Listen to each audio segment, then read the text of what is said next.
After a lifetime of sacrifice, an elderly woman is taken in by her millionaire son in his luxurious mansion. But in his absence, she is cruelly mistreated by her future daughter-in-law, isolated like an unwanted burden. Suffering in silence, she finds comfort only in the maid, who risks everything to help her in secret, until hidden footage reveals the truth, turning pain into justice before everyone's eyes. If you're enjoying this story, don't forget to subscribe to our channel and let us know what city you're watching from. And now, back to our story. Teresa, 72, felt her chest tighten as the automatic gate slid shut behind her. The mansion looked like a fortress of glass and marble, so different from the little house where she'd raised Michael on her own, washing clothes in the creek until her hands were raw.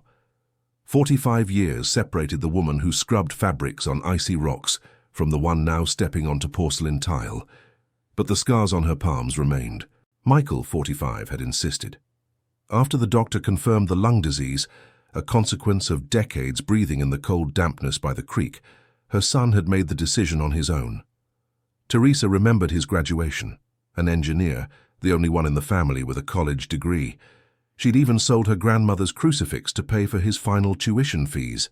Seeing her son in a suit, accepting his diploma, had been worth every wound, every skipped meal. Jessica, 35, appeared on the staircase like something out of a magazine. The white dress, the perfect blonde hair, the flawless silhouette. Weeks ago, when Michael had introduced them, his fiancée had hugged Teresa with a calculated force, her words as sweet as artificial honey. Now, as Michael carried his mother's old suitcases upstairs, Jessica remained at the top, her lips forming something that wasn't quite a smile. The room was enormous, bigger than her entire house back in the small town. A king-size bed, a TV on the wall, a bathroom with a jacuzzi tub. Teresa touched the comforter with trembling fingers, feeling a softness she had never washed. For 3 days, Jessica kept up the act. Tea every afternoon, questions about her health, offers to drive her to the doctor. At meals, she personally served Teresa's plate. Michael beamed with happiness, bridging worlds that seemed miles apart. At night, muffled conversations came from the master bedroom, the voices rising and falling. Maria, the 38-year-old housekeeper, had worked there for 2 years. Short, with dark hair, she'd come from a rural town just like Teresa. She avoided eye contact in the hallways. One afternoon, while changing the towels, she whispered, "If you need anything, ma'am, you just let me know." The tone carried more weight than the words. The change came on. Thursday, Michael got an urgent call during dinner, a project in the city, a serious problem, an immediate trip. He'd be gone for 2 weeks, maybe 3. He tried to reschedule, but someone on the other end said something final. Michael sighed, accepting it. Jessica cut her salmon with precise movements, her face serene. The next morning, a driver took Michael to the airport at 5. He kissed his mother's forehead, promising to be back soon. When the car pulled away, a different kind of silence fell over the mansion. Heavy, almost solid. Teresa came down for breakfast at 8. The table was empty. She waited for half an hour. Maria appeared with a simple tray, stale bread, reheated coffee. The housekeeper avoided her gaze and left quickly. Teresa ate slowly, each bite scratching her throat. At noon, she tried to go to the kitchen. Jessica blocked the doorway. Her face was completely different. Cold eyes, her mouth a thin line. "Michael isn't here to see you meddling where you don't belong. From now on, you eat what I tell you, when I tell you. This isn't your place." The voice was controlled, dangerous. Teresa backed away, her heart pounding. That night, she called Michael. The call dropped 3 times before it went through. He was in a meeting, his voice tired. Teresa tried to tell him about Jessica, but the words came out jumbled, emotional. Michael interpreted it as insecurity and asked her to be patient. He hung up, promising to call later. The call never came. The following days brought a cruel routine. The door was locked from the outside. Maria would unlock it at 9, her eyes apologetic. The meals were cold, not enough.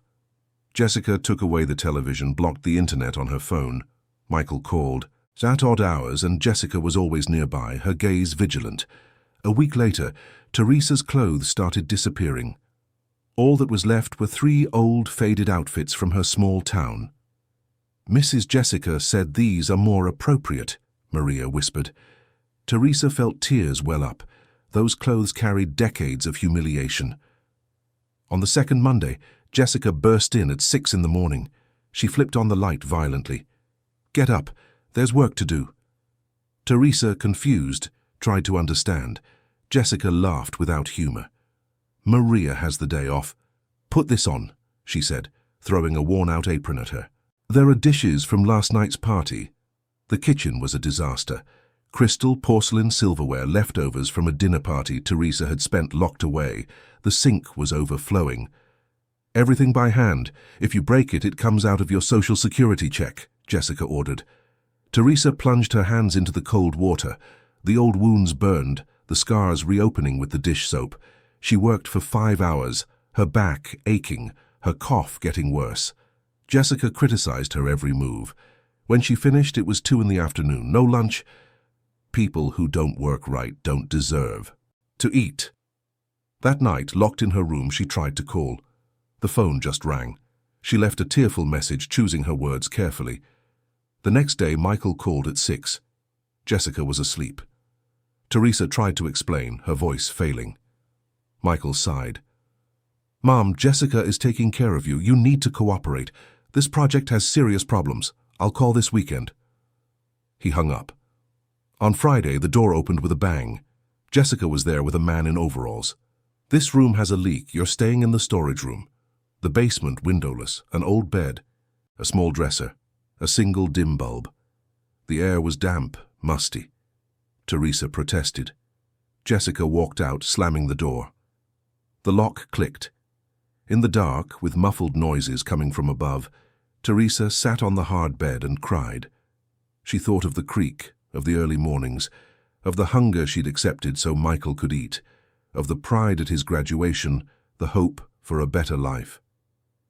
Now she was a prisoner in the mansion, bought with the success she had made possible.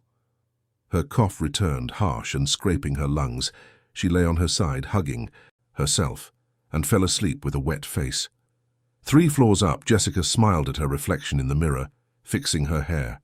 Her phone was in her hand. "Confirming lunch for Sunday. I found a new helper to serve the girls." Her laughter was crystalline, empty of remorse. The basement had no clock. Teresa lost track of time, the dampness clinging to her skin, the cough coming in painful fits. The silence was broken only by noises from above, footsteps, music, life happening while she rotted in the cellar. Maria came down in the middle of Saturday night. The door creaked. Open, the hallway light outlining her thin silhouette.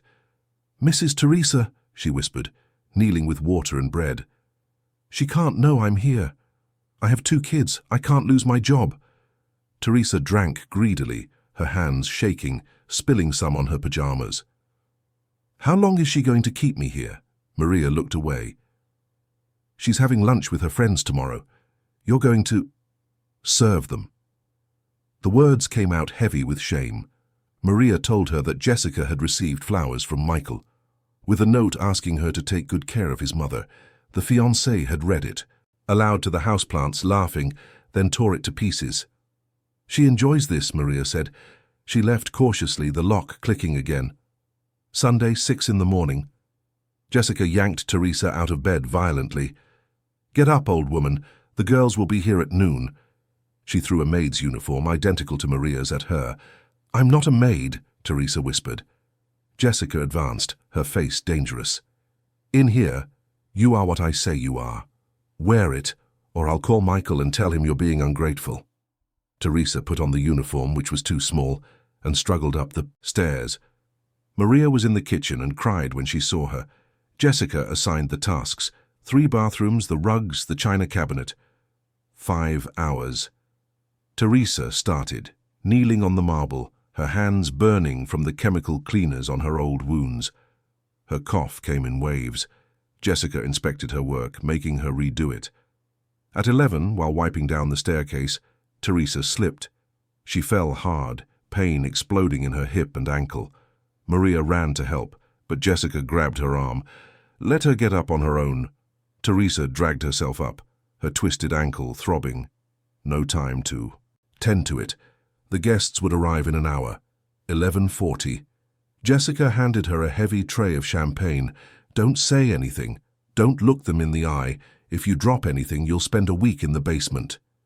Teresa held it with trembling hands, her ankle screaming with every step. Noon. 4 women in designer clothes and jewelry arrived. They spoke loudly, laughing. Teresa entered, stumbling with the champagne. No one gave her a second glance, grabbing glasses without a word of thanks. Your maid is getting senile, tripping like that, a redhead commented. Jessica smiled. She's temporary. A charity. Case? Laughter. Teresa kept her eyes down, her blood boiling. She went back for the appetizers. Maria whispered, "Hang in there." As she entered the living room, a brunette stuck her leg out on purpose. Teresa tripped, falling to her knees, the tray slipping, appetizers scattering, a crystal glass rolling away. Silence, then laughter. Jessica stood up and walked over to her. The kick came without warning, a stiletto heel to her injured ankle. Teresa screamed, a sharp cry of pain. "You useless thing!" Jessica pulled her grey hair hard. No one helped. "Clean up this mess." Teresa crawled on the floor, picking up the food one by one, tears falling onto the expensive rug. Her ankle was visibly swelling. Maria watched from the doorway, her hands clutching her apron. Teresa went back to the kitchen, sobbing. Maria brought ice, a makeshift compress.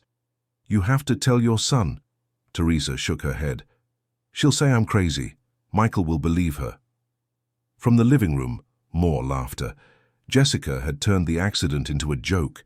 The guests were swapping stories of their own humiliations.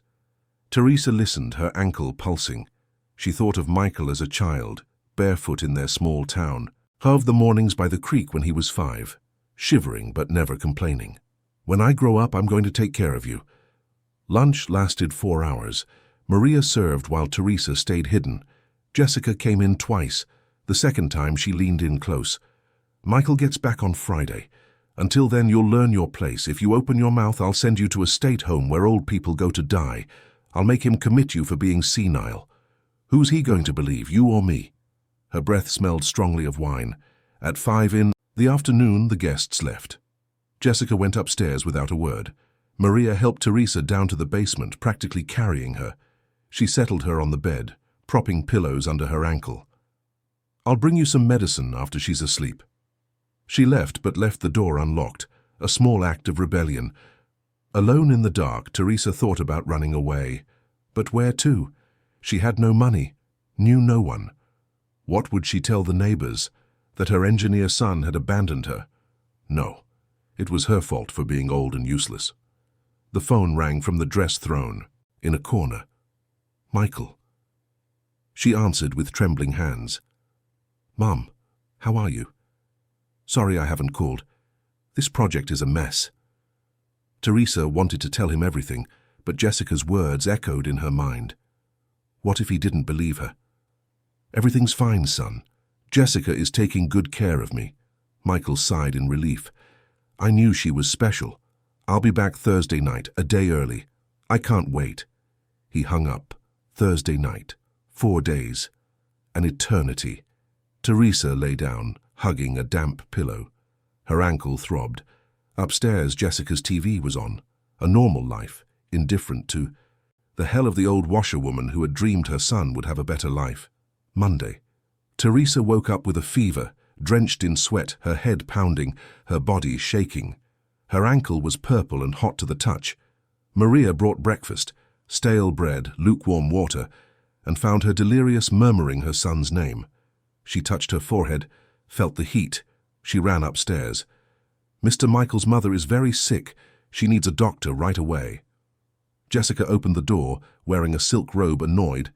"And what do you want me to do about it?" Maria gathered her courage. "She can't get up. She has a high fever. Her ankle is very swollen. Please." Jessica sighed as if it were a huge inconvenience. She went down for 30 seconds, looked at Teresa from a distance. "She's faking. Give her some Tylenol and she'll be fine." Michael can't find out about any drama. She left, slamming the door. Maria brought medicine from her own home, convincing Teresa to swallow it with some water. She changed the soaked sheets, made a cold compress. For 2 hours, she held the old woman's hand, whispering words of comfort. Teresa's eyes opened and closed, sometimes recognizing Maria, sometimes calling for Michael as a little boy. "I just wanted him to have food. He was so hungry." Maria wiped away her tears, her heart breaking. At noon, the fever had gone down a little, but Teresa was too weak. Jessica came down with a written list. "Since she's laid up, you'll do double the work. This house needs to be spotless for Michael's return. He can't suspect a thing." Maria tried to argue. "Do it, or find another job." The housekeeper lowered her head and started working, her heart heavy. Down below, Teresa's cough echoed. Tuesday. Teresa dragged herself to the bathroom but could barely make it back to bed. Her ankle couldn't support her weight. Maria brought medicine, water, some chicken. Teresa ate 3 bites and threw it all up. The infection was spreading, her skin taking on green and yellow tones. "She needs antibiotics," Maria insisted. Jessica refused. "She survived years in a cold creek. She can handle a swollen foot." That afternoon, while Jessica was at the gym, Maria made a decision. She took Teresa's phone and unlocked it. The password was Michael's birthday. She thought about calling him directly but was afraid. Jessica would find out. Michael might not believe her. Instead, she took pictures. The dark basement, the dirty bed, the swollen ankle, the miserable food, the inhuman conditions. She saved them in a hidden folder. She put the phone back, her heart pounding. Jessica returned with 3 friends. They spent the afternoon by the pool drinking cocktails in the sun. Teresa heard their laughter and music through the thin ceiling. Lying in the dark, unable to move, while upstairs women toasted around a pool that had cost 10 years of her labor. The irony was brutal. She tried to sleep, but the pain wouldn't let her. Wednesday, a change no one noticed. Michael, far away, was reviewing reports when he got a notification on his phone. A security system he'd had installed weeks ago after a string of break-ins in the neighborhood. Discreet cameras, living room, kitchen, hallways. No one knew about them but him and the company. He'd had them installed one afternoon when Jessica was out of town. The notification indicated unusual movement. He opened the app, scanning the recordings from the past few days. He fast-forwarded through them. Jessica having friends over, normal. Maria cleaning, normal. Then something made him pause. His mother in a maid's uniform stumbling with a tray. He rewound, played it at normal speed. He saw the fall, the scattered appetizers, Jessica kicking his mother on the ground, pulling her grey hair. His blood ran cold. He went back further. His mother being woken up brutally, dragged to work, insulted. Jessica transformed into a monster, hour after hour, each minute worse than the last. Scenes from the basement, the hallway camera captured the moment she threw her in there. Michael felt bile rise in his throat. He ran out, locked himself in the bathroom and threw up. On the cold bathroom floor, crying, Michael understood. He had been blind, completely. The perfect woman was capable of torturing a sick, elderly woman. His own mother. The woman who had washed clothes until her hands bled so he could get an education. He had delivered her into the hands of a demon. But Michael was no longer a poor boy. He was a businessman. He knew how to play the game. Acting on impulse would be a mistake. He picked up his phone, made some calls. His lawyer, the security company to copy the videos, a trusted doctor. For Jessica, he sent a loving text. "Honey, I moved my flight up again. I'll be home tomorrow morning, Thursday. Can't wait." She replied with heart emojis. Back at the mansion, Jessica was making plans for Thursday. One day until Michael's return. Teresa needed to be presentable or hidden. She went down to the basement for the first time since Tuesday. The smell of sickness and damp hit her. Teresa was lying down, her lips cracked, her face pale, her breathing labored. "Get up." Teresa didn't move. Jessica kicked the bed. "Don't start with the fake act." Teresa opened her, eyes slowly. She was delirious again, the fever had returned. "Michael, he's cold in the creek, I have to get him." Jessica rolled her eyes. She went upstairs and ordered Maria to give her a bath, change her clothes, and make her eat. Michael gets here tomorrow. She needs to look at least halfway normal. If he suspects anything, you'll lose your job and never work for a family in this city again. Maria came down with a bucket of warm water, soap, and towels. She helped Teresa sit up, washed her body carefully, avoiding the ankle. Her skin was covered in small bruises. As she washed her, Maria cried silently.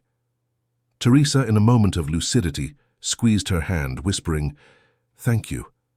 Then she was delirious again, calling for her son, singing lullabies. Jessica came down late in the afternoon. She brought a suitcase. "Decent clothes, put them on her tomorrow morning, and she's staying in the upstairs room. Michael can't know about this place." She looked at the basement with disgust. "Maria will help you up, and if you open your mouth to Michael, I'll send you to a place where you'll beg to come back here."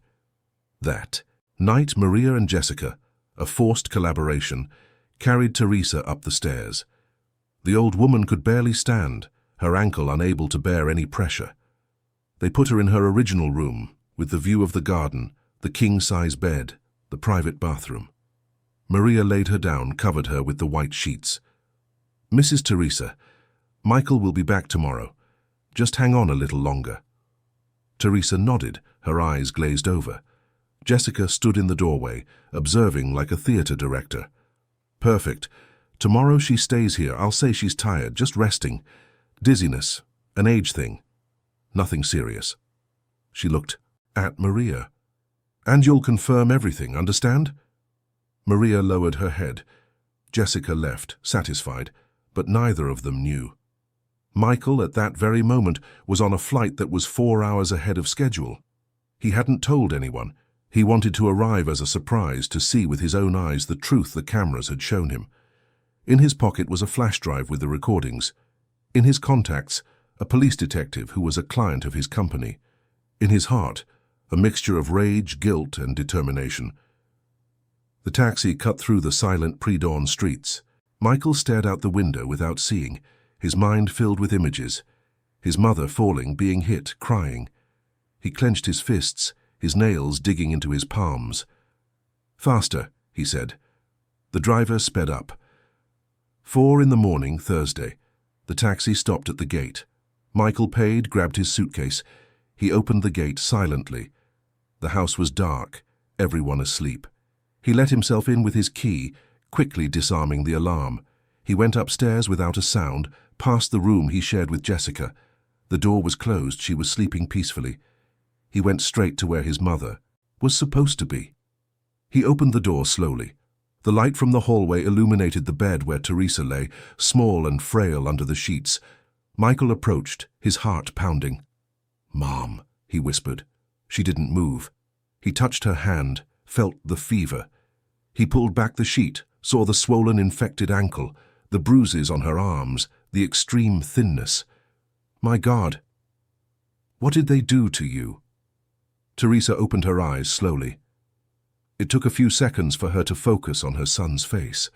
She thought she was dreaming. "Michael!" Her voice was a thread. He took her hand, pressed it against his own wet face. "I'm here, and I saw everything. Forgive me for not getting here sooner." Teresa tried to speak but could only cry, weak sobs shaking her thin body. Michael hugged her carefully, feeling her prominent ribs. "Everything's going to be okay now." But his words were cut off by a door opening, footsteps approaching. Jessica had woken up, realized he wasn't in bed. "Michael, you're back?" Her voice came from the hallway, sleepy but nervous. The footsteps quickened. "Michael." He stood up, wiped his tears, and turned to the door just as Jessica appeared, beautiful even in her pajamas, her blonde hair messy, her eyes heavy with sleep. She saw Michael standing beside Teresa's bed, and her expression changed. For a second, panic flashed across her face. Then she forced a smile. "Honey, you're home early. I wanted to pick you up. Your mother isn't feeling well. I let her rest." Michael looked at Jessica, at the woman he loved, with whom he was planning a life, and all he saw was a stranger, a liar, a torturer. "Jessica, we need to talk. Now." She blinked, confused. "Of course, honey, but let your mother rest. Let's go to our room." He didn't move. "No. Here. I want you to explain," he said, pointing to the swollen ankle. "What the hell happened to my mother?" A silence as heavy as lead filled the room. Jessica looked at the ankle, then at Michael, then at Teresa with frightened eyes, and then she did what she always did. She lied. "It was a terrible accident, honey. She fell down the stairs a few days ago. I wanted to call a doctor, but she wouldn't let me. She said it was just a sprain." Michael took a step forward. Stop lying." He took out his phone, opened the camera app. "I saw everything." The color drained from Jessica's face. Her legs trembled. "Cameras," she whispered. Michael turned the screen toward her. "Every kick, every insult, every moment you turned my mother's life into a living hell, it's all recorded."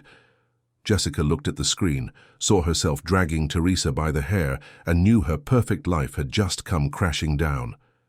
Jessica took 2 steps back, her hands shaking. She tried to come up with another lie, but the words died in her throat when she saw Michael's expression. It wasn't ordinary anger, it was something deeper, colder. Disappointment mixed with disgust. "Michael, I can explain," she began, her voice failing. He held up a hand, cutting her off. "No, you can't. There is no explanation for what you did." He turned to Teresa, who was watching everything from the bed with wide eyes, still not quite believing her son was really there. "Maria!" Michael called out loudly. The housekeeper must have heard the raised voices, because she appeared quickly in the hallway, still in her nightgown, her face marked by interrupted sleep. When she saw the scene, Michael beside Teresa, Jessica cornered, the electric tension in the air, she understood that something had changed. "Mr. Michael," she whispered. He turned to her. "Did you know?" Maria lowered her head, tears already streaming down her face. "I tried to help, sir, I tried, but she said she'd fire me if I told you. I have 2 kids, Michael raised his hand again, a gentler gesture this time. "I know. I saw you bringing my mother food. I saw you taking care of her. Thank you for being human when no one else was." Maria sobbed loudly, relief and guilt mixing together. Michael turned his attention back to Jessica. "Get your things and get out of my house. Now." She took a step forward, trying to touch his arm. "Michael, please. We can talk about this. I was stressed. Your mother is difficult. You don't understand." Her voice rose, becoming hysterical. "I said now." The tone was final, with no room for negotiation. Jessica looked around, realizing there was no way out. She tried one last time. "This house is mine too. We've lived together for 3 years. Michael pulled his phone from his pocket and dialed a number. He put it on speaker. After 2 rings, a man's voice answered, "Hello?" It was his lawyer. "Dr. Evans, I need you to come to my house immediately. Bring eviction papers and a restraining order. I have proof of assault, false imprisonment, and elder abuse." On the other end, the lawyer didn't hesitate. "I'll be there in 20 minutes. Jessica grew even paler. Reality finally hit her. There was no going back. 3 years of a luxurious life, of parties, of travel, of social status, all crumbling in minutes. "You're going to regret this," she tried to threaten. But her voice came out weak without conviction. Michael just pointed to the door. 20 minutes, get dressed and wait in the living room. If you try to leave or take anything besides your clothes, I'm calling the police right now." Jessica left the room with stumbling steps, the world spinning around her. As soon as she was gone from the hallway, Michael turned all his attention to Teresa. He sat on the edge of the bed, holding both of her hands in his. "Mom, I need to get you to the hospital. That ankle is seriously infected." Teresa shook her head, weakly. "I don't want to be a bother, son. I've already caused enough trouble." Her voice was hoarse, broken. Michael felt a tightness in his chest so strong he could barely breathe. "You didn't cause any trouble." "I did. I brought you here. I trusted the wrong person. I didn't protect you." The tears returned, this time without control. Teresa raised a trembling hand and touched her son's face. "You didn't know, my boy. You didn't know." The childhood nickname, my boy, broke something inside Michael. He pressed his forehead against her hand and cried like he hadn't cried since he was a child. Teresa ran her fingers through his hair, the same way she did when he had nightmares at 5 years old. "It's okay now," she whispered. "You're here." But it wasn't okay. Michael knew that. His mother's body was broken, traumatized. It would take time to heal, if it ever healed completely. Maria brought fresh water and medicine. She helped Teresa sit up, holding the cup while she drank slowly. Michael called his personal doctor and explained the situation. The doctor said he would send an ambulance immediately with a full team. He was not to try to move the patient without proper equipment. While they waited, Michael asked Maria to bring clean blankets, warm water, and compresses. He wanted to do something, anything, while they waited for professional help. Downstairs in the living room, Jessica was dressed in a sweatsuit and sneakers, throwing a few belongings into a travel bag. Her brain was working frantically, trying to find a way out. She called 3 friends. All the calls went straight to voicemail. She tried Michael's corporate cell, blocked. She thought about running before the lawyer arrived, but where to? Her parents lived in another state and had made it clear they disapproved of her lifestyle. Her friends were all superficial. They would distance themselves at the first sign of scandal. Michael was her only source of income, status, identity. Without him, she was nobody. The lawyer arrived in 15 minutes, accompanied by a sheriff's deputy. Michael went down to meet them, leaving Maria with Teresa. In the living room, Dr. Evans opened his briefcase and began to explain the procedures. Jessica would have to leave the residence immediately, was forbidden from coming within 100 yards of Michael and Teresa, and would be held civilly liable for emotional distress and physically for the injuries caused. Michael handed over a copy of the videos on a flash drive. "Is this enough?" he asked. The lawyer watched for a few minutes, his face growing more and more serious. "More than enough. This is a police matter." At that moment, the ambulance arrived. 2 paramedics entered with a stretcher and medical equipment. Michael led them to Teresa's room. As they assessed her condition, asking questions about symptoms and medical history, Michael could tell from their expressions that the situation was serious. The older paramedic, a man in his 50s, exchanged a meaningful look with his partner when he saw the bruises, the malnutrition, the infected ankle. "How long has she been like this?" he asked. Michael swallowed hard. 2 weeks, almost 3. The paramedic just nodded, but his jaw was tight. They prepared Teresa for transport with extreme care. They placed a thermal blanket over her, immobilized her ankle, and started an IV. Michael held his mother's hand throughout the process. When they placed her on the stretcher, Teresa squeezed his fingers with surprising strength. "Don't leave me alone," she pleaded, fear visible in her eyes. "Never again," he promised. "I'll be in the car right behind the ambulance. I'll see you at the hospital in 15 minutes. She reluctantly let go of his hand. As they came down with Teresa, Jessica watched from the living room, standing next to the lawyer and the deputy. When the stretcher passed her, she tried to speak. "Mrs. Teresa, Michael cut her off instantly. "You don't speak to her, ever again." Jessica closed her mouth, tears finally escaping from the corners of her eyes. But they were tears of self-pity, not remorse. The ambulance left, its siren wailing. Michael went back inside, straight to the bedroom, and grabbed a suitcase.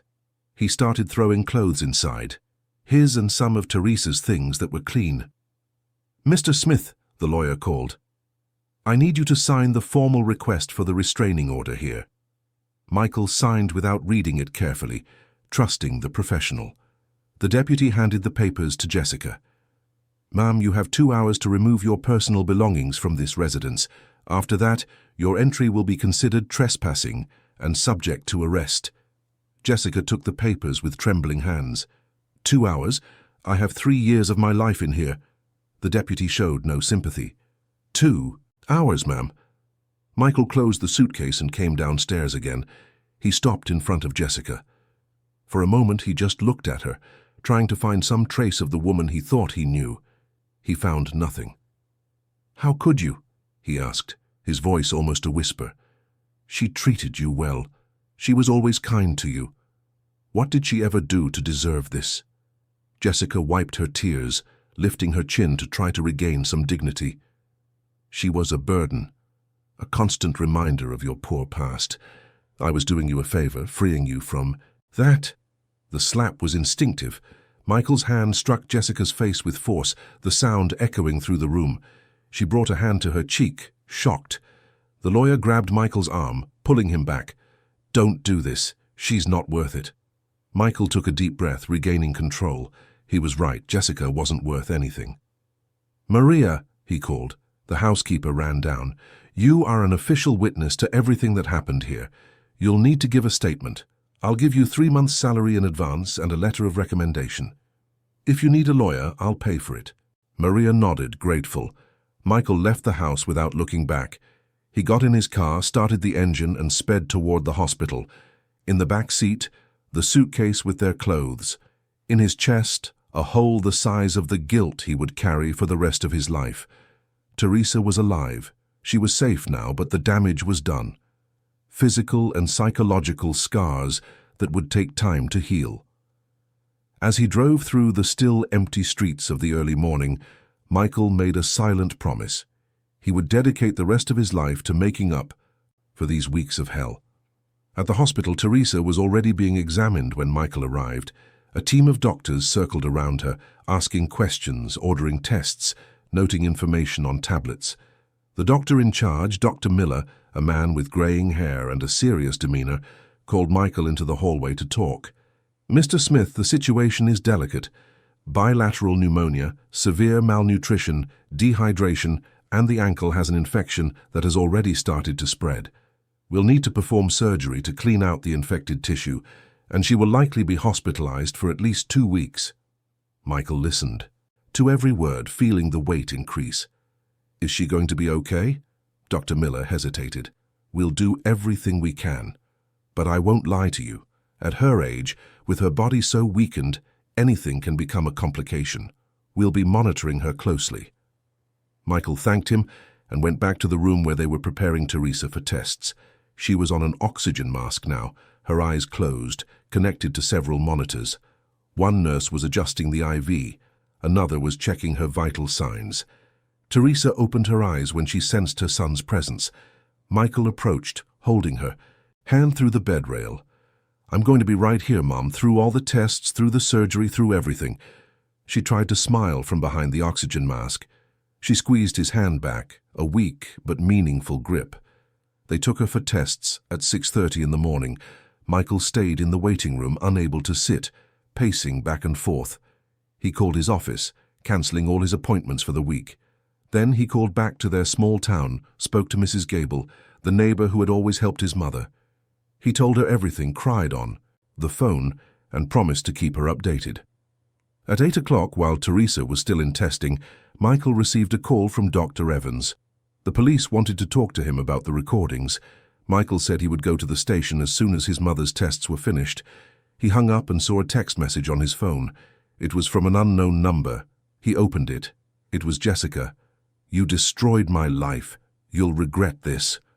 He immediately blocked the number, but the message echoed in his head. Jessica would not accept defeat easily. Women, like her, never did. Around 10, they brought Teresa back. They had done X-rays, a CT scan, and a full panel of blood work. The results confirmed what they already suspected: severe pneumonia, a systemic infection starting to form, and several small fractures in her ankle in addition to the main one. The surgery was scheduled for the afternoon. Michael stayed by her side until then, talking quietly, telling stories from their small town, recalling happy moments from his childhood.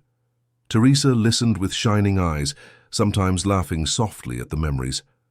When they came to take her for surgery, Michael walked with her to the doors of the surgical center. There he was forced to stop. A kind nurse placed a hand on his shoulder. "She's in good hands. It's going to be okay." Michael nodded but couldn't speak. He watched the doors close, taking his mother inside. He stood there for a full 5 minutes before he could move. He went back to the waiting room, sat in a hard plastic chair, and waited. And as he waited, he thought about Jessica. He thought about the life they had built together, the illusion he had bought so completely. He thought about how people could hide monsters beneath perfect smiles. The surgery lasted 3 hours. 3 hours during which Michael drank 6 cups of coffee, answered 17 work calls he couldn't focus on, and reread the same page of a magazine 5 times without absorbing anything. When Dr. Miller finally came out, still in his scrubs, Michael jumped to his feet. "She's fine. The surgery was a success. We managed to clean out all the infection and stabilize the ankle. Now we wait for her to recover." Michael felt his legs go weak with relief. "Can I see her?" The doctor nodded. "She's in recovery, still under anesthesia, but yes, you can stay with her." Michael entered the recovery room. Teresa was lying there, pale against the white sheets, but breathing more easily now. He sat beside her, took her hand, and finally allowed himself to relax. She was safe. She was being cared for. Things would get better from here. They had to.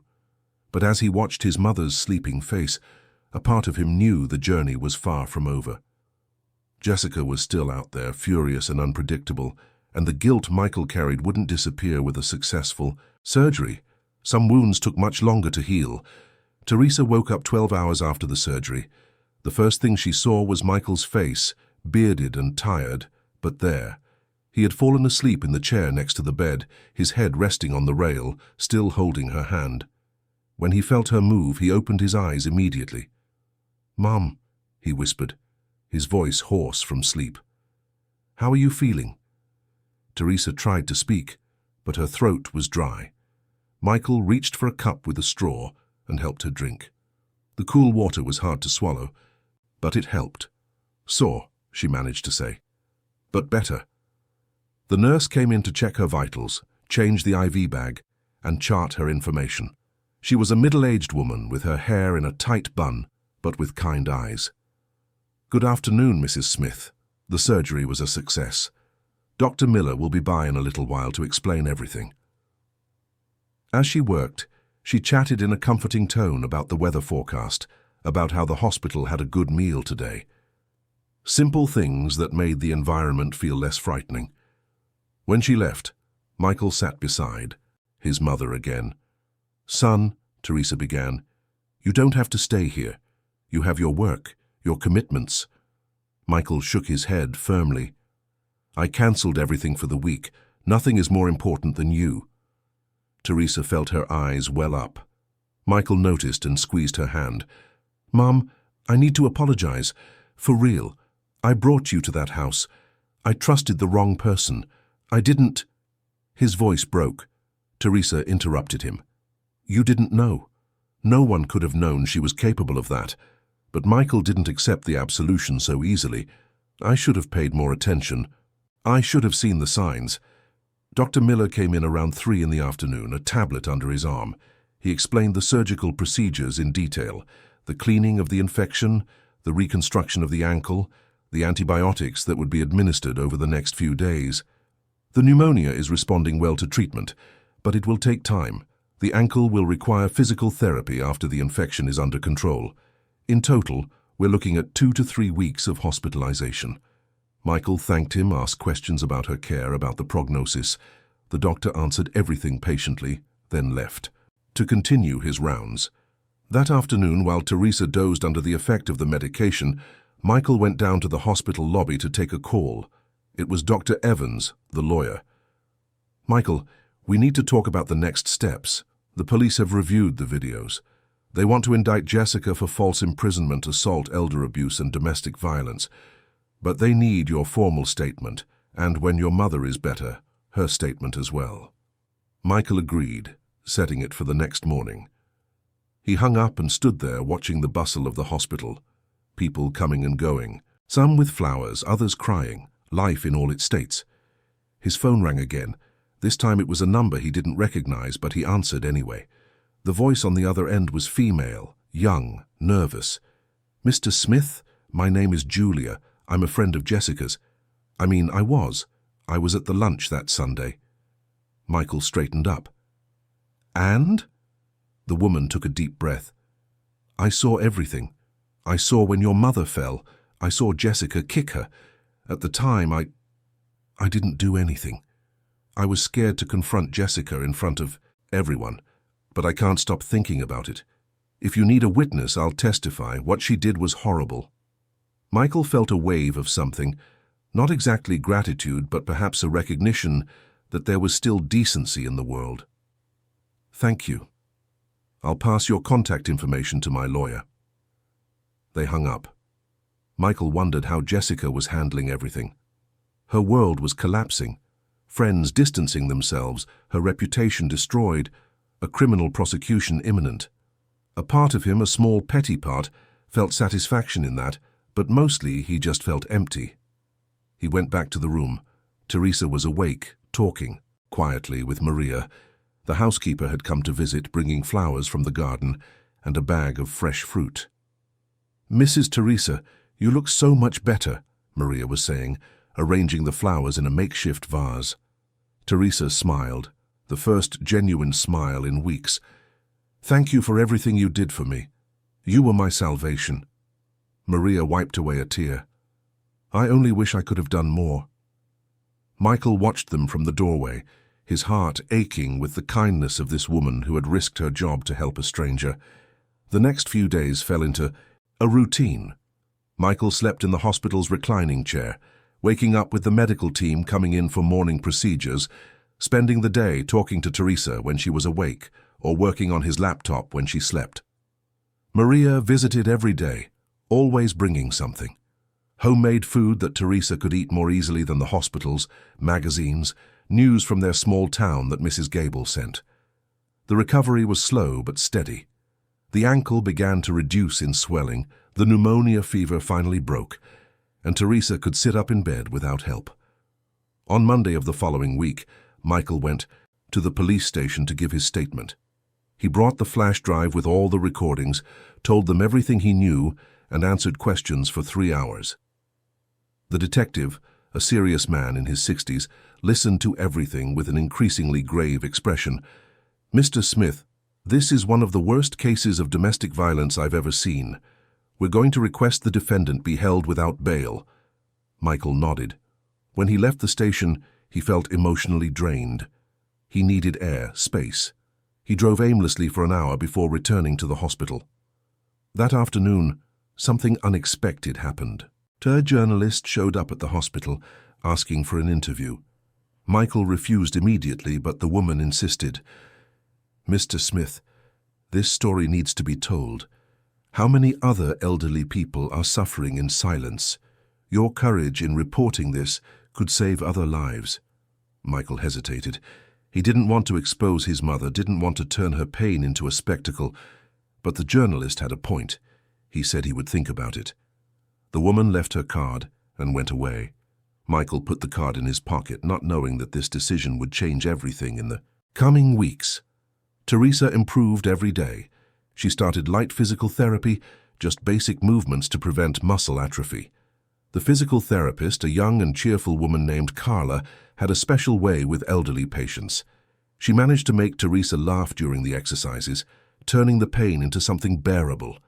"Mrs. Smith, you're a fighter," Carla would say. "To recover like this at your age is impressive." Teresa would just smile, but Michael saw the pride in her eyes. The woman who had washed clothes in the creek for decades still had strength. On the 10th day of her hospitalization, the twist no one expected happened. Michael was in the room helping his mother eat soup when 2 police officers appeared at the door. "Mr. Michael Smith?" He stood up, his heart racing. "Yes?" One of the officers, a woman in her 40s with a serious expression, stepped inside. "We need to inform you that Jessica Miller has fled. She was supposed to appear for her arraignment yesterday but was a no-show.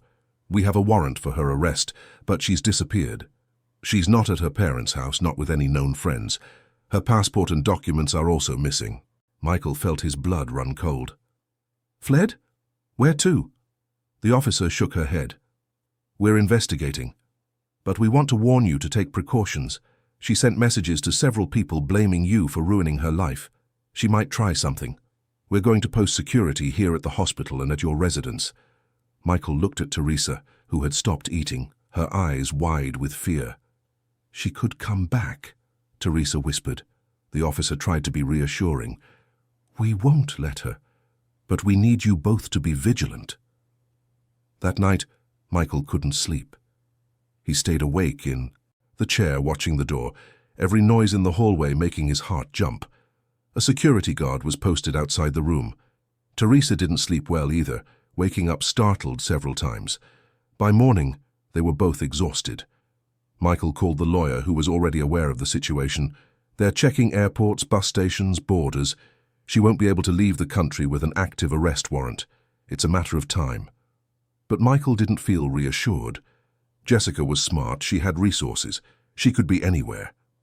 2 days later, on a rainy Wednesday, the journalist returned. Michael had just finished a tense call with his company. Problems on the project that needed his attention, but that he couldn't solve from a distance. He was frustrated, tired, worried.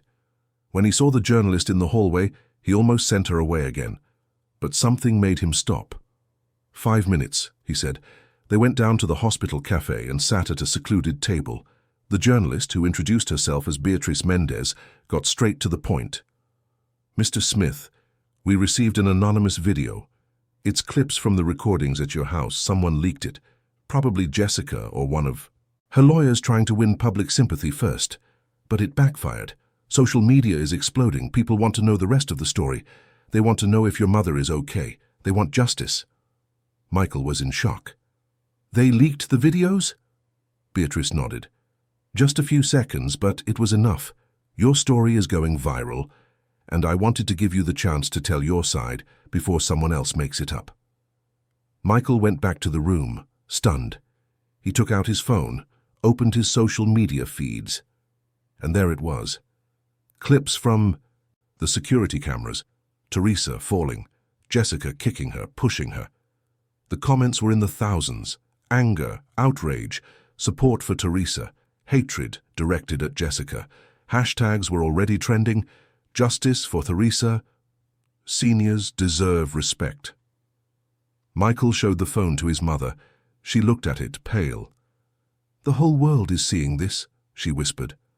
Michael nodded. Teresa looked away, tears falling. My humiliation is everywhere. Michael hugged his mother. No, Mom. Your strength is everywhere.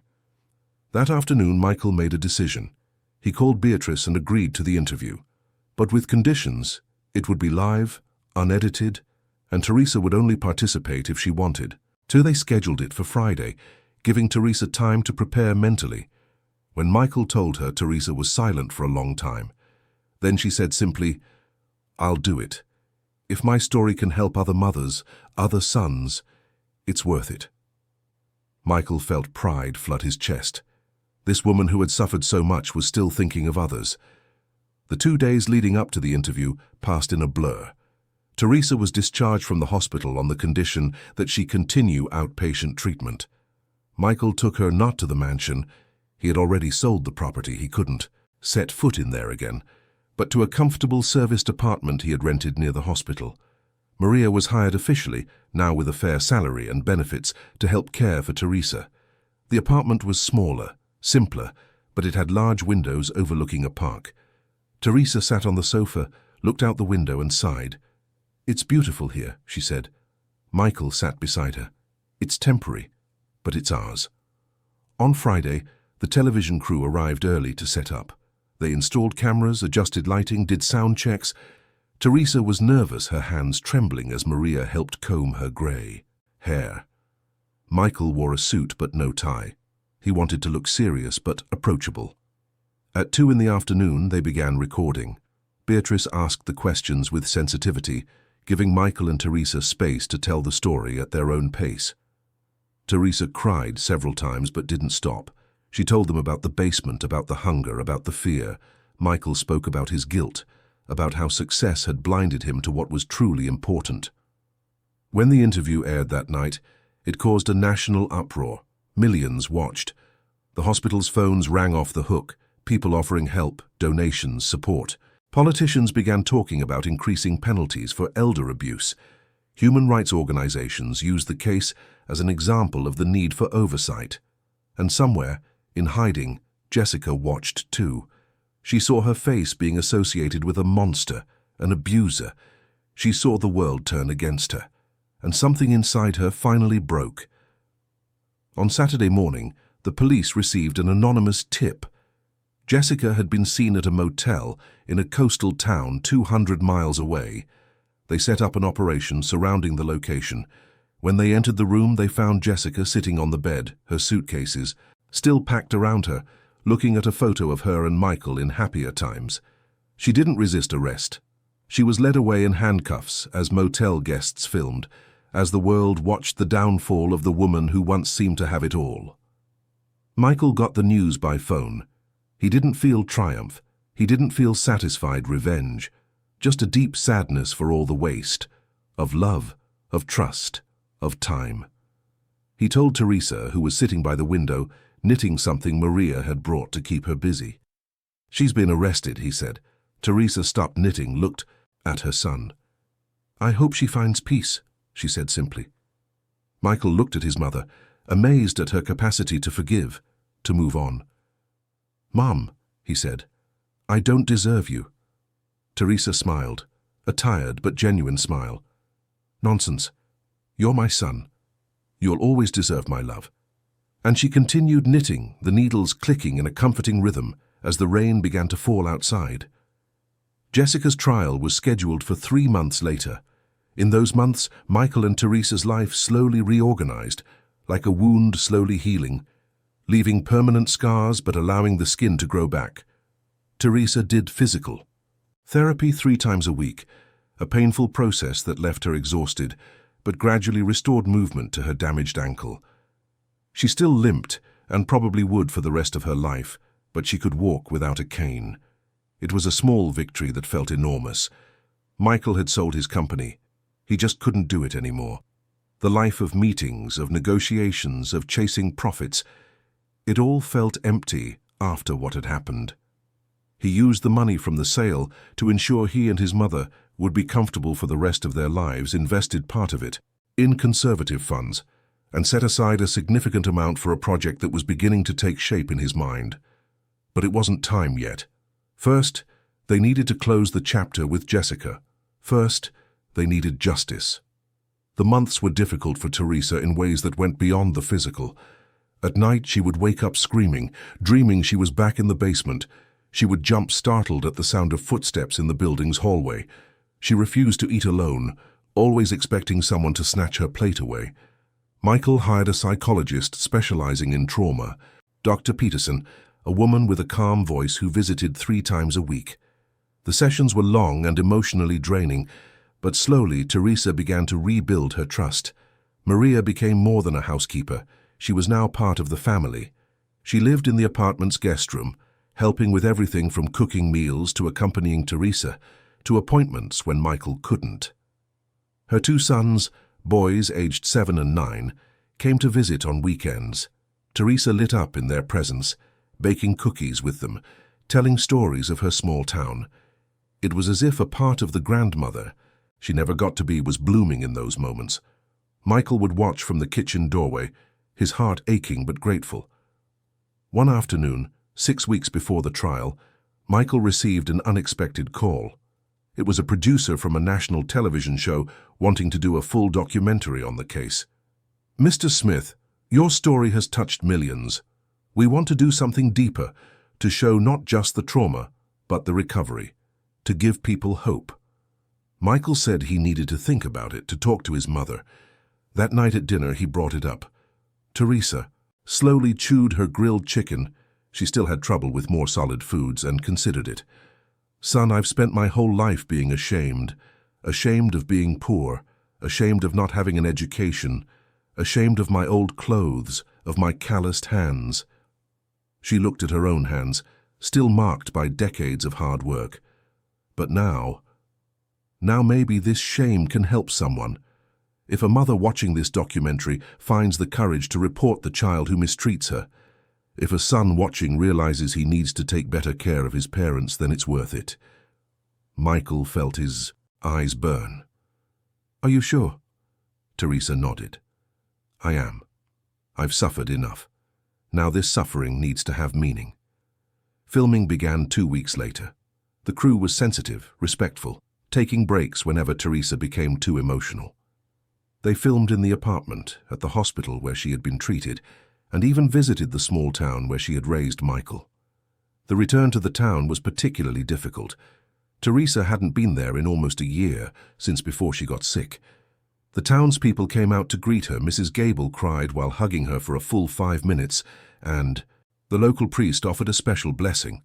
They filmed the small house where Michael had grown up, now occupied by another family, but preserving the same simple structure. Michael looked at those wooden walls and remembered his childhood. Hunger, cold, but also unconditional love. They returned to the city late in the afternoon. Teresa was exhausted, but there was something different in her eyes. "You know, son," she said in the car, watching the landscape pass by the window. "I always wanted to escape that poverty. I dreamed my whole life of comfort. But now, seeing that place again, I realize I was happy. Poor, but happy. Because I had you. Because I had a purpose." Michael gripped the steering wheel tighter, swallowing the lump in his throat. "Mom, you're going to have a purpose again. I promise." In the following weeks, Michael spent a lot of time talking with local officials, architects, and specialized lawyers. His project was starting to take concrete shape. When he finally told Teresa, she was sitting on the apartment balcony, knitting another scarf. She had made 10 in the last 2 months, donating them all to shelters. "Mom, I want to build something in our town, a center for seniors, a place where they can gather, have activities, basic medical care, meals, for free in your name." Teresa stopped knitting, looking at her son with shining eyes. "In my name?" Michael nodded. "The Teresa Maria Community Center, because no one else should have to suffer alone in their old age," Teresa cried. Not tears of sadness, but of something like redemption. All that suffering, all that pain, it wouldn't be in vain. She stood up with difficulty, limping over to Michael and hugged him with surprising strength. "You were always a good boy," she whispered. "Ever since. You were little, always with a big heart." They held each other as the sun set, painting the sky orange and pink, the colors of hope. The day of the trial finally arrived. Michael wore a dark suit, Teresa a simple but elegant dress that Maria had helped her choose. They arrived at the courthouse at 9 in the morning, met by a crowd of journalists, cameras, and onlookers. Security had to clear a path. Inside the courtroom, they sat on the bench reserved for victims. Michael held his mother's hand the entire time they waited. She was trembling slightly, but held her head high. When they brought Jessica in, Michael barely recognized her. Her blonde hair was dark at the roots, unkempt. Her face, without makeup, showed deep, dark circles. She wore the khaki prison uniform, her wrists in handcuffs. She entered looking at the floor, sitting next to her defense attorney, without looking at anyone. But then, for a second, her eyes met Teresa's. It was quick, but Michael saw it. There was no remorse there. There was anger. She still blamed everyone else. The trial lasted 2 days. Witnesses paraded through, Maria, trembling but firm in her testimony, Julia, Jessica's former friend, describing the horrible lunch, Dr. Miller detailing the medical injuries, the police officers who analyzed the recordings. Each testimony painted a darker picture. The defense tried to argue that Jessica suffered from mental health issues, that she was under stress, that she didn't understand the gravity of her actions. But the videos didn't lie. And when they were played in the courtroom, Teresa being dragged by her hair, being kicked, crying in the basement, several jurors looked away. On the second day, Teresa was called to testify. Michael wanted to walk her to the witness stand, but he couldn't. She went alone, limping visibly, each step an effort. She sat down, swore to tell the truth. The prosecutor, a middle-aged woman with a determined expression, asked the questions gently but precisely. "Mrs. Smith, can you tell us what happened when your son was away on his trip?" And Teresa told them. Her voice was quiet at first, then firmer. She told them about the basement, about the hunger, about the fear. She told them about thinking she would spend the rest of her life there, forgotten until maybe her body was found when it was too late, when she... Finished? There were tears on several faces. Jurors, spectators, even the judge had to wipe his glasses. The defense attempted a cross-examination, suggesting that Teresa was exaggerating, that perhaps her memory wasn't reliable due to her age. But Teresa looked directly at the lawyer and said in a firm voice, "My body remembers. My hands remember. My ankle that will never walk right again remembers. I'm not making anything up." The lawyer didn't press further. Jessica also testified. She took the stand with a rigid posture, answering her own defense's questions in a rehearsed manner. She claimed she was under pressure, that Teresa was difficult, that it was all a misunderstanding that had been blown out of proportion. But during the prosecutor's cross-examination, things fell apart. "Ms. Miller, can you explain why you locked a sick woman in a basement?" Jessica opened and closed her mouth. It was temporary. She was making a mess of the house. A mess? She was sick. Your fiancé asked you to take care of her. Jessica lost her composure. She wasn't my responsibility. She was a burden. He should have left her in that small town where she belonged. The silence in the room was absolute. The defense attorney covered his face with his hands. Jessica realized too late what she had said. She tried to backtrack. "I didn't mean it like that, But the damage was done. The prosecutor simply said, "No further questions," and returned to her seat. Jessica was led back to her place, her face red with anger and shame. The closing arguments took place the next morning. The prosecution was direct. They showed clips of the videos again, cited elder protection laws, and asked for the maximum sentence. The defense tried to appeal for compassion, but didn't have much to work with. When the judge announced that the jury would deliberate, Michael and Teresa went out into the hallway. Maria was there waiting, with water and sandwiches that no one ate. The wait was 3 hours, each minute dragging on like an eternity. Finally, they were called back in. The jurors returned, their faces serious. The judge asked for the verdict. The jury foreman, a man in his 50s, read from a piece of paper, "In the case of the state versus Jessica Miller, on the charges of false imprisonment, aggravated assault, elder abuse, and domestic violence, the jury finds the defendant guilty on all counts." A murmur went through the room. Jessica turned pale, gripping the table in front of her. The judge banged his gavel, calling for silence. The sentence was read a week later. 12 years in prison, with no possibility of parole for the first 4 years. Jessica listened impassively, as if disconnected from reality. As they led her away in handcuffs, she looked at Michael one last time. There was no more anger, just emptiness. Michael held Teresa's hand and felt finally that a chapter had closed. It wasn't satisfaction he felt, it was more like a sigh of relief. Justice had been served. Now they could truly begin to heal. They left the courthouse under the flashes of cameras and questions from reporters. Michael made a brief statement. "Justice has been served. Now we just want peace to rebuild our lives." He led his mother to the car where Maria was already waiting. On the way home, Teresa stared silently out the window. "Son," she said finally, "is it over?" Michael squeezed her hand. "It's over, Mom. Now it's time to really live." Teresa nodded, a single tear rolling down her cheek. But this time, it was a tear of relief. The nightmare finally had an end, and for the first time in months the future seemed not just possible, but even promising. 6 months after the trial, Michael stood on the red dirt of his hometown, a hat on his head to shield him from the strong sun, looking at the foundations of what would be the Teresa Maria Community Center. Construction was moving fast. Crews worked from dawn, the sound of hammers and saws echoing through the neighborhood. It would be a spacious single-story building with access ramps, activity rooms, a medical clinic, a community kitchen, and a huge garden out back where the seniors could plant whatever they wanted.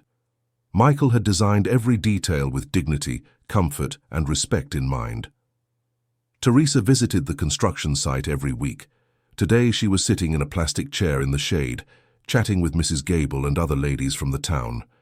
They were making plans for what kind of activities they'd like when the center opened: craft classes, discussion groups, even a community garden. Teresa smiled more easily now, though the marks of trauma still surfaced sometimes. She woke up less from nightmares. She could stay, alone in a room without panicking. The psychologist said it was remarkable progress, but that it would take years to fully heal. Some wounds never heal completely. They just hurt less over time. Teresa's story continued to resonate. The documentary had aired 3 months ago, breaking viewership records. After that, Michael and Teresa were invited to give talks, attend events, and even a public hearing in Congress on the rights of the elderly. Teresa, who had been invisible her whole life, was now recognized on the street. People would stop to hug her, to thank her for giving a voice to those who suffered in silence. Initially uncomfortable with the attention, she began to understand the power of her story. "If my pain can prevent someone else's pain, then it was worth it," she always said. Michael had changed too. The success-obsessed businessman had given way to someone calmer, more present. He woke up early not for meetings, but to have breakfast with his mother. They cooked together on Sundays, she teaching him simple recipes from her town, he trying and failing, laughing at his own mistakes. They were precious moments he'd never had time for before. He was now discovering that wealth wasn't in bank accounts, but in these small daily rituals. Maria remained with them, but now as a genuine part of the family. Her sons came to spend weekends, and the apartment filled with life, children's laughter, drawings taped to the fridge, an organized mess that warmed the heart. Teresa treated the boys like the grandchildren she never had. She baked cookies every Friday, helped with homework, and told stories of when Michael was little. The boys called her Grandma Teresa, and she cried with happiness every time. One afternoon, 4 months after the trial, something unexpected happened. Michael received a letter. It was from Jessica from prison. He stared at the envelope for a long time before opening it. Inside were 3 handwritten pages. The handwriting was shaky, different from the perfect script he knew. It began, "Michael, I know I don't deserve your attention, but I need to write this." It went on to talk about life in prison, about having too much time to think, about finally seeing the monstrosity of what she had done. "I see your mother's face every night," she wrote. "I see what I did, and I can't understand how I got to that point. I was a terrible person and didn't even realize it." Michael read the letter 3 times. Part of him wanted to tear it up, throw it away, never think of Jessica again. But another part, perhaps the part that had grown up washing clothes in the creek with a mother who taught compassion, felt something like pity. He showed the letter to Teresa. She read it in silence, then handed it back. "What are you going to do?" Michael sighed. "I don't know. Part of me wants to ignore it, but—" Teresa finished his sentence. "But we weren't raised that way." Michael nodded. Weeks later he wrote a short reply. He didn't forgive her, he made that clear, but he wished that Jessica would find peace and do something constructive with her time in prison. They never had contact again after that. The construction of the center moved forward. In 8 months it was almost finished. Michael hired staff from the town itself, a nurse, a cook, a janitor, an activities coordinator, all trained, all passionate about the project. He bought basic medical equipment, filled the library with large print books and installed air conditioning in every room. He wanted it to be perfect. Teresa oversaw every detail, giving her opinions, suggesting improvements. "We need more chairs in the craft room," she'd say, "and comfortable armchairs in the reading room, not these hard ones." Michael took notes on everything. 3 weeks before the inauguration, Michael had an idea. He called the crew that had made the documentary. "Do you want to film the opening of the center? Do a final episode showing that something good came from the tragedy?" They accepted immediately. The inauguration was set for a Saturday with guests including the townspeople, local officials, and people who had followed the story. Michael prepared a speech, rehearsed it several times, but knew that in the moment the words would come from his heart, not from the paper. In the days leading up to it, Teresa was agitated, not with fear, but with anticipation. "Son, is this really going to help people?" Michael held her hands. "It will, Mum. You're going to help hundreds of people. For years." Teresa smiled, but there were tears in her eyes. "I just wish my mother were alive to see this. She went hungry too. She suffered so much. Michael hugged his mother. She's watching, Mom. Wherever she is, she's watching and she's proud. The day of the inauguration dawned with a perfect blue sky. Michael woke up early, dressed simply, jeans and a white shirt, no suit. Teresa chose a floral dress that Maria had bought especially for the occasion. They traveled to the town, arriving at 9 in the morning. There were already people waiting, dozens, maybe 100, all wanting to see the center they had heard so much about. Banners and flags decorated the entrance. Children ran around the courtyard. There was live music playing and food was being prepared to be served after the ceremony. At 10 o'clock sharp, Michael stepped onto a small stage set up at the entrance. The microphone screeched before it worked properly.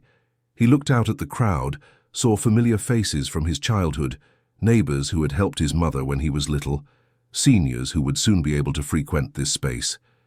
He took a deep breath. Good morning, everyone. Today is a special day. A year ago, my mother and I were at the lowest point of our lives. She suffered something no one should ever suffer. I failed as a son to protect her. But from that pain, we decided to do something that mattered. He continued, his voice firm but emotional, telling them about the vision for the center, about wanting to create a place where the elderly would be respected, cared for, and valued. My mother taught me everything. She taught me to work hard, to be honest, to have compassion. She washed clothes in that creek right over there, he said, pointing to the nearby creek. For 40 years. Her hands bled so that I could get an education, and when I could finally give back, I failed. I left her in the hands of someone cruel, but today our real giving back begins. This center will serve this community forever. Free, open to all, especially those who need it most. He asked Teresa to come up to the stage. She hesitated, but Maria encouraged her.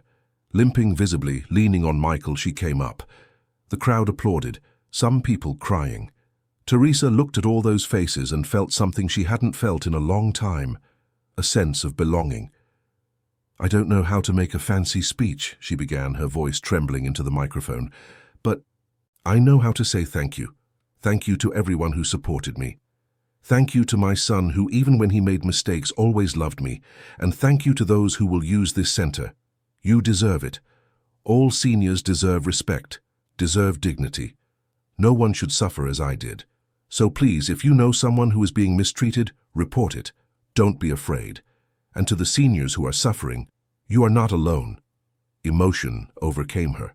Michael hugged her as she cried on his shoulder, and the crowd erupted in applause. They came down from the stage together, and Michael cut the red ribbon at the entrance. The doors opened, people poured in, exploring each room with admiration. The new furniture, the walls painted in cheerful colors, the garden out back already with a few plants. The kitchen served food, snacks and sweets made by the women of the town. Music played in the courtyard. Children played. It was a party, a celebration not just of the opening but of overcoming. Teresa walked through the rooms, greeting acquaintances, accepting hugs. At one point she was in the reading room, running her fingers over the books. On the shelves, Michael found her there. "Are you okay, Mom?" She turned, her face wet with tears but smiling. "Son, you've done something beautiful. You turned my suffering into hope for others. That heals. Do you understand? It doesn't erase what happened, but it gives it meaning." Michael hugged her, and they stood there for a long time, just holding each other in silence. The party went on late. When everyone had gone home, Michael, Teresa, and Maria were left alone in the empty center. They walked through the silent hallways, imagining what it would be like when it was full of life, of stories, of the laughter of seniors rediscovering joy. "It officially opens on Monday," Michael said. "We already have 40 people signed up." Teresa nodded. "It's going to be good. It's going to help a lot of people." They left, locked the doors, and looked at the building one last time before leaving. In the car on the way back to the city, Teresa slept in the back seat, exhausted but happy. Michael drove in silence, with Maria beside him. "Mr. Michael," she said quietly, "you did an amazing thing today." Michael smiled tiredly. "No, Maria, we did." You, me, my mother, everyone who believed it was possible to turn pain into something good. This was the work of many hands. Maria just smiled, looking out the window at the countryside darkening as night fell. When they got to the apartment, it was past 11. They helped Teresa inside. She was so tired she could barely walk. They put her to bed, and Maria changed her into a comfortable pajama set. Michael sat on the edge of the bed until she fell asleep. Before she drifted off completely, she held his hand. "Son, I forgive you for everything. Do you understand?" Michael felt his chest tighten. "Mom, She squeezed his hand tighter. "I forgive you, and I'm proud of you. I always have been." She closed her eyes and slept. Michael stayed there for a few more minutes, then kissed her forehead and left the room. In the living room, he found Maria making tea. She served him a cup.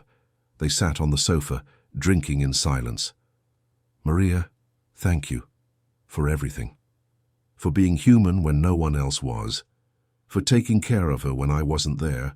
Maria shook her head. "You don't have to thank me, Mrs. Teresa. She reminds me of my grandmother. I couldn't not help." They sat there until the tea grew cold, talking about plans for the future, about how good it would be to see the center full of life, about hope. Michael went to bed late that night, but for the first time in over a year he slept deeply, without nightmares, without waking up startled. He dreamed of his small town, of children playing, of his young mother washing clothes in the creek but smiling, with no pain in her hands. It was a good dream. And when he woke up the next morning with the sun streaming through the window, he knew that finally, they were on the right path. 2 years had passed since the inauguration of the Teresa Maria Community Center. The place was thriving beyond all expectations. More than 150 seniors attended regularly, some every day, others a few times a week. The rooms were always full: craft classes, discussion groups, physical therapy sessions, community meals.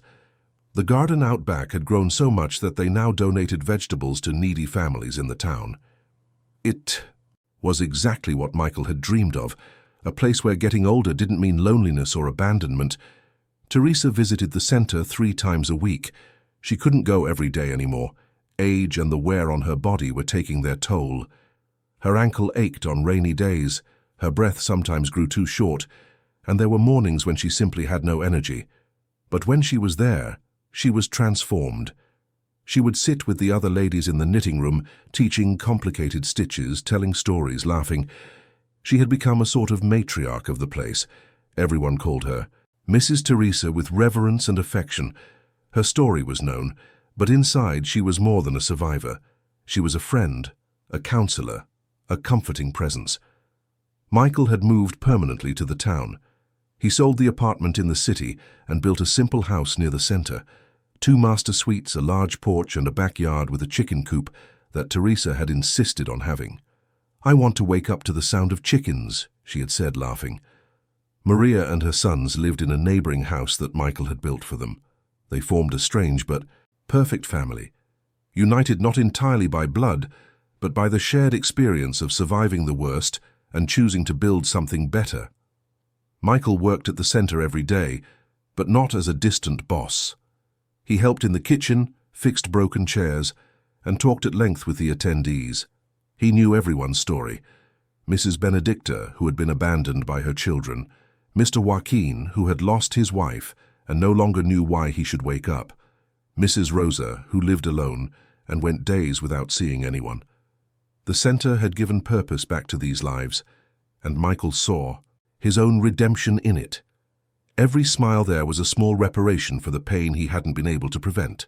Teresa's story continued to inspire. The documentary had won international awards and sparked debates in Congress that resulted in stricter laws for elder protection. Other similar centers began to pop up in various cities, always citing Teresa's case as inspiration. She received letters weekly from seniors thanking her for giving a voice to their suffering, from children asking for advice on how to care for their parents, from people who simply wanted to say that her story had touched them deeply. One September morning, Teresa woke up feeling different, a pain in her chest that wasn't new. It had been coming and going for weeks, but today it was stronger. She tried to get out of bed and couldn't. Michael, who always woke up early to check on his mother, came into the room and immediately noticed. "Mom, what's wrong?" Teresa tried to smile. "I don't think I'm going to the center today, son." Her voice came out too weak. Michael called for an ambulance, for Dr. Miller, who had continued to see Teresa all these years. While they waited, he held his mother's hand. She was pale, her breathing irregular.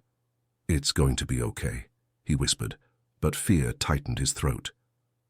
At the hospital, the tests revealed what everyone had feared, but no one wanted to say out loud. Teresa's heart was tired. Decades of hard work, the recent trauma, her advanced age, it had all taken its toll. Dr. Miller called Michael to talk in private. "Michael, I have to be honest. Her heart is very weak. We can try treatments, but at best, we're talking about months, maybe a year. And it's going to be difficult." Michael felt the floor disappear from under him. But she was fine, she was happy. The doctor placed a hand on his shoulder, and that in itself is a victory. After everything she went through, she had 2 years of genuine happiness. Many people don't even get that. Michael went back to the room where Teresa was waiting. She looked at her son's face and understood without needing to ask. "It's bad, isn't it?" He nodded, unable to speak. Teresa sighed, a long, tired sound. "Son, sit here." Michael sat on the edge of the bed. Teresa held both of his hands in hers, weak but firm. "Look at me." He looked, his eyes already wet. "I had a good life. A hard one, but a good one. I raised you. I saw you become a good man. I suffered, but I also turned that suffering into something beautiful. I saw the center work. I saw it changing lives. How many people can say that?" "Mom, don't talk like that. You're going to get better." Teresa shook her head slightly. "Son, I'm 75 years old. I've worked hard since I was 8. My body is tired. And you know what? That's okay. I'm not afraid." Michael broke down, resting his head on his mother's chest, crying like a child. Teresa ran her fingers through his hair, the same gesture she had made 1,000 times when he was little. "Cry, my son. Cry as much as you need to. But then you get up and you keep going. The center needs you. Those people need you." Teresa was hospitalized for a week. Michael didn't leave her side for a minute. Maria brought food, news from the center, and the boys made drawings to cheer up Grandma Teresa. The center's coordinator came to visit, bringing a card signed by all the attendees wishing her well. Teresa cried, reading it, deeply touched. "See, son, we matter. Our life mattered." Michael held her hand, agreeing in silence. The doctors did what they could. They adjusted medications, kept Teresa comfortable. She was discharged on the condition of absolute bed rest at home. Michael hired a private nurse, turned the living room of the house into a sort of comfortable hospital room, an adjustable bed, monitoring equipment, but also fresh flowers every day, photos on the walls, natural light streaming through the large windows. Teresa spent her days there, receiving visitors, talking when she had the energy, sleeping when she didn't. A month after her discharge, on a golden October afternoon, Teresa asked to go to the center one last time. Michael hesitated. The doctor didn't recommend it, but he saw in his mother's eyes that this was important. They prepared everything carefully.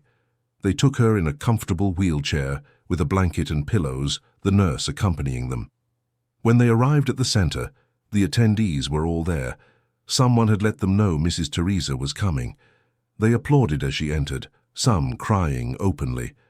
Teresa was taken to the back garden, where they placed her chair under the shade of a tree she had planted herself at the inauguration. She sat there for 2 hours, receiving people one by one. Mrs. Benedicta came, held her hand, and thanked her for creating this place that had saved her from loneliness. Mr. Joaquin brought a drawing he had made in art class.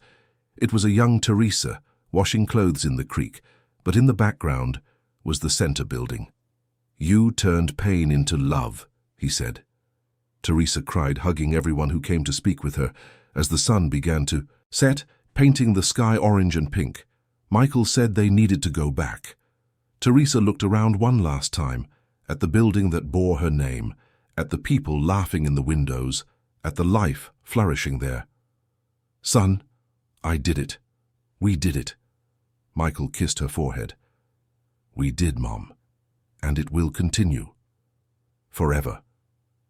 They took her back home, exhausted but with a smile on her face that Michael hadn't seen in weeks. The following days were strangely peaceful. Teresa seemed at peace, talking about happy memories, making Maria laugh with stories from her youth. One afternoon, she asked Michael to call a notary. She wanted to update her will, ensure the center would continue to run no matter what, leave resources for Maria and the boys, get everything in order. Michael tried to protest. "You don't need to think about that now." But she insisted, "I need to leave everything settled. It's a mother's responsibility." They did everything as she asked. A week later, on a November morning, Michael woke up later than usual. Strangely, he hadn't heard the alarm from his mother's monitor. He got up quickly, his heart pounding, and ran to the living room. Teresa was lying in the adjustable bed, looking out the large window where the morning sun was gently streaming in. She turned her head when she heard his footsteps. "Good morning, my son." Her voice was different, weak but serene. Michael approached, realizing something was wrong. Her breathing was too shallow, irregular. "Mum, I'm going to call the nurse. We're going to the hospital." Teresa made a gesture with her hand, asking him to stop. "No, son, you don't have to. I know what's happening." Michael felt the tears burn. "Mum, please." She held out her hand, and he took it. "Michael, my beautiful boy, you were the best thing in my life. Every sacrifice was worth it. You gave me purpose, you gave me joy, and in the end, you gave me dignity. You gave me the chance to turn my pain into something beautiful." The words came out spaced, with effort. Michael knelt beside the bed, holding both of his mother's hands. "I love you so much, Mom, so much. I don't know how to live without you." Teresa smiled, that smile that lit up her face despite the pain. "But you will live, son. You will live well. You will take care of that center. You will honor my memory by being exactly who you are, a good man with a huge heart." She took a difficult breath. Promise me you'll be happy." Michael was crying openly now. "I promise, Mom. I promise." Maria ran in, realizing the situation. She called the nurse, but they both just stood in the doorway, giving mother and son their space. Teresa looked at them. "Thank you for everything," she whispered. Then she turned her eyes back to Michael. "Son, don't be sad. I'm going in peace, happy. Do you understand? I lived, I loved, I suffered. But in the end, I won. This is my victory." She squeezed his hand with surprising strength. "I love you. I've always loved you. From the first second I held you in my arms until now, you were my greatest pride." "I love you, Mom," Michael repeated, like a mantra. "I love you. I love you. I love you." Teresa closed her eyes, the smile still on her face. Her breathing slowed, then slowed even more. Michael held her hands, rested his forehead against them, and felt the exact moment she passed. There was no drama, no pain. Just a long sigh, and then silence. The woman who had washed clothes in the creek until her hands bled, who had suffered at the hands of Jessica, but who had turned it all into a legacy of love, was finally at rest. Michael stayed there for an undetermined amount of time, holding his mother's already cold hands. Maria and the nurse waited patiently. When he finally stood up, his face soaked with tears, he looked at the still body of that small woman who had been a giant in love. "Thank you," he whispered, "for everything. I'm going to make you proud, every day for the rest of my life." He kissed her forehead one last time. Teresa's funeral took place 3 days later. The entire town attended. The center closed for a day in mourning. Hundreds of people came to pay their respects. Attendees from the center, old neighbors, people who only knew the story but felt they needed to be there. Michael spoke at the service, his voice choked but firm. "My mother taught me that love isn't about grand gestures, but about showing up every day, about sacrificing for those you love, about turning pain into purpose, She did that her whole life, and now it's up to me, to us, to continue that legacy. Teresa was buried in the small-town cemetery next to her own mother and the father she had barely known. The headstone was simple. Teresa Maria Smith, mother, warrior, inspiration. Her love transformed the world. Michael planted roses around it. They were her favorite flowers. He promised to visit every week, and he kept that promise. In the following months, Michael threw himself into the work of the center with renewed intensity. It was his way of dealing with the grief, honoring his mother by doing what she wanted him to do. The center expanded, opened a second unit in a neighboring town, and talks began about creating a national network. Maria became co-director, bringing her own story of overcoming to help others. Her sons, now teenagers, volunteered at the center on weekends. A year after Teresa's passing on her birthday, Michael organized a special ceremony at the center. They unveiled a statue in the garden, a young Teresa, her hands outstretched as if welcoming someone, a gentle smile on her bronze face. Around it, plaques told her story. Michael gave a short speech. My mother used to say that suffering is only worthwhile if it leads to growth. She grew, I grew, and this place grows every day, touching lives, saving people from loneliness and abandonment. This is her legacy. This is love that continues even after the heart stops beating. That night, alone at home, Michael sat on the porch looking at the stars. He was holding an old photo, him as a child on a young Teresa's lap, both of them laughing, she still with hands not so marked by hard work. He smiled through his tears. "We did it, Mom," he said to the emptiness. "We turned your pain into hope for hundreds of people. Your name will live on forever. And I learned what really matters. It wasn't in vain. None of what you suffered was in vain." A gentle breeze passed, rustling the curtains. Michael chose to believe it was her, telling him she heard, that she approved, that she was proud. He closed his eyes and took a deep breath. The pain of loss was still there, and probably always would be. But along with it was gratitude for having had that woman as his mother, for having learned the lessons she taught, for having had the chance in the end to do the right thing. He stood up, went inside, and went to sleep. Tomorrow would be another day of work at the center, another day honoring her memory, another day living the purpose she had helped create. And as much as her absence hurt, Michael knew she would be there, in every senior welcomed, in every smile shared, in every life transformed. Teresa Maria Smith would live forever.